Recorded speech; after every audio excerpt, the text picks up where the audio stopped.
Welcome back to AM2R. So last time we cleared out the industrial complex of pretty much everything, and just like the last couple areas, that means it's time for us to head to the underside.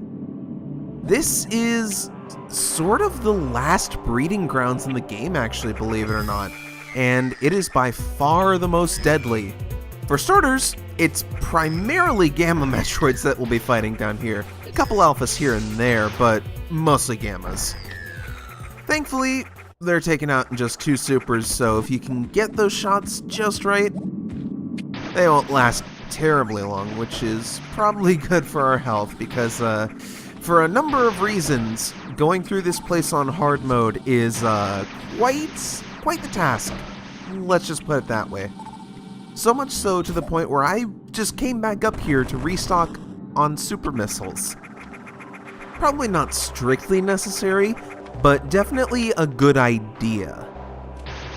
See, I've covered before that on hard mode, Metroids don't drop any health or ammo refills, which is, I guess, sort of in line with the original game, although whether or not that's a good thing or a bad thing is up for debate, let's say that much.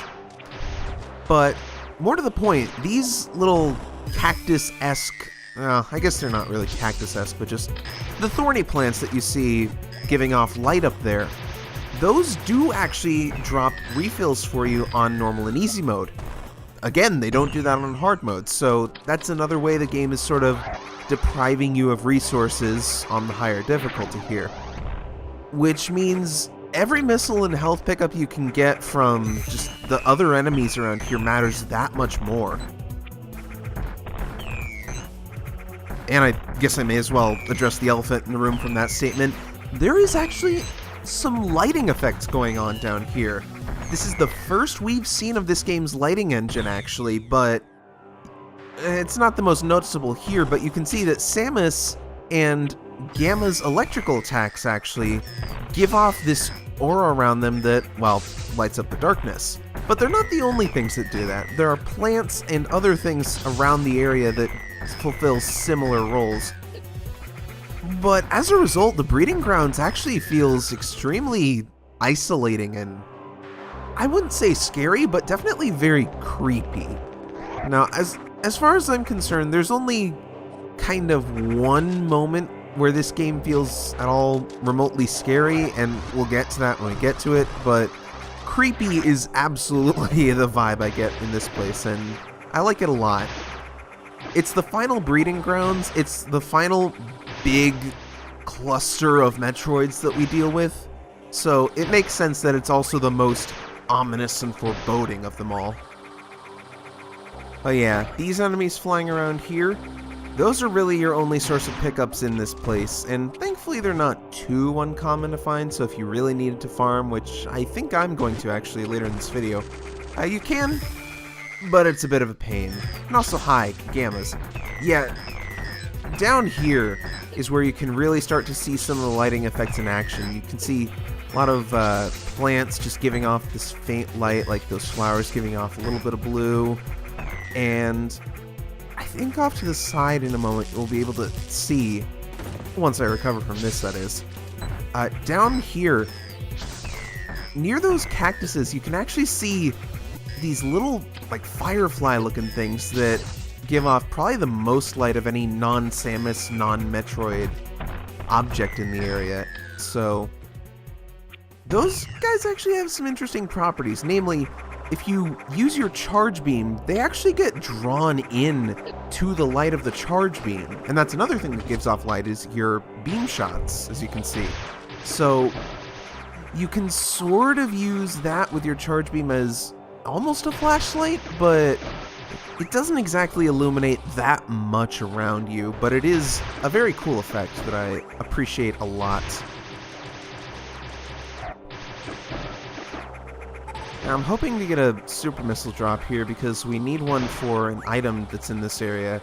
Thankfully I get one just right there, but yeah, right there was another example of the wave beam and the spacer just kind of how weird it is that the beam doesn't spawn on the arm cannon, because my arm cannon was in the block, but it wasn't actually covering anything like in front of it. And even right there, it's It's just one of those weird little things that can throw you off a little bit, because you would expect it to work, but it just doesn't.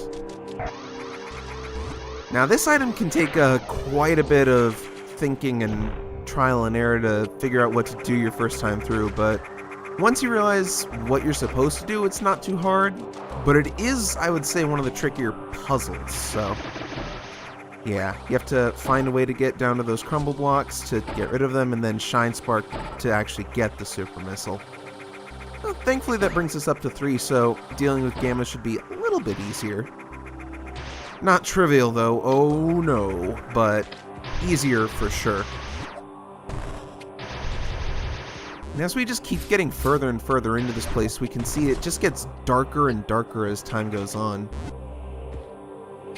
And some of these plant placements are a little mean, but really, they're not too bad if you're cautious about it. You can go through without getting hit pretty easily if you just exercise a little bit of caution in using Spider Ball. And yeah, something that, if you don't know about this, might be a little tricky is that a Spider Ball can just go right over those crumble blocks, although you could also just Spider Ball in the ceiling above them, so really, you've got a couple options there for getting through that. If you really wanted to, you could also just, you know, do some tedious, continuous jumps over those, but I'd rather not waste my time with that. Now, this Gamma is probably the worst of the bunch, because this room, anything that's not illuminated by Plant, Metroid, or Samus, pitch black. Absolutely pitch black. You can't see a damn thing. Thankfully, by this point, you should be used to how the Metroids move around. So, as far as figuring out where the Gamma is, when they're below you, it's not difficult to figure out how they're moving. The tricky part is figuring out when they're above you. But thankfully, they'll tend to stop and do their electric attack decently often, so you can get a read on where they are when they launch that and react quickly enough, and you'll be able to get a couple shots off. But with all that said and done, we're done with the breeding grounds now, and we're done with all the Metroids in the industrial complex area.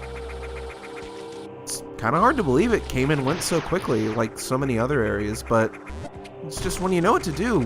This game doesn't take a terribly long amount of time, although really, you could say that for pretty much every Metroid game except maybe the Prime series. Just because of the nature of those games' design, they take a while. Now, when I actually came down to this area in the first place, you noticed I just shot a super missile at the floor and just fell down through here. You don't need to do that. Super missiles aren't actually required to get in here. This room right here is actually a speed booster puzzle and an alternate entrance to the breeding grounds. So if you don't have super missiles, or you just don't know that super missile blocks are there, you can do that speed booster puzzle instead, and it's a little interesting. Don't feel too bad about not showing it, because there'll be a similar puzzle that we'll encounter later on that uses some of the same ideas. But despite killing all the Metroids, the lava we saw when we first came into this place hasn't lowered down. But if you remember, we did see another lava pool back here that now has drained. The original Metroid 2, and this game by proxy, does do some cool things here and there where it kind of throws you for a wrench in how you're going to progress through the game, like with these multiple lava pools in some points, and there's one moment later on that is very, very cool, but again, we'll get to it when we get to it. I'm getting a little ahead of myself a lot, I'm noticing, but I don't mean to. It's just that there's a lot to talk about in this game that's really damn cool.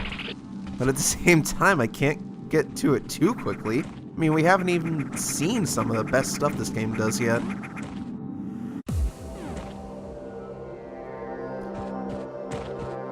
Well, I think we found the research team. So yeah, remember how at the start of the game there was this whole intro about sending in a research and then later a rescue team down to the planet to see what was going on? This is what happened to the research team. They are a little worse for wear, to say the very least. But what could have done this? Oh, right, this planet is home to all Metroids. Oops. This is a moment that I think is very, very important for this game. Not even just in covering what happened to the research team, but this game threw 2 Metroids at us at once, something the original game never did. It's a show that, on top of everything else we've seen, this game is not afraid to bend the rules of the original and do things differently. And it's just a subtle way of reinforcing that I really, really appreciate. But with all that said and done, let's just get out of here. Yeah, the first earthquake of today took down the, well, technically first lava pool we saw on the way to this place. And the second one? Take a guess what that one drains. And notice how, now that we're aware of the researcher's fate, main tunnel music isn't so upbeat anymore. This track is called Forlorn Descent, and I gotta say, it's a damn fitting name, that's for sure.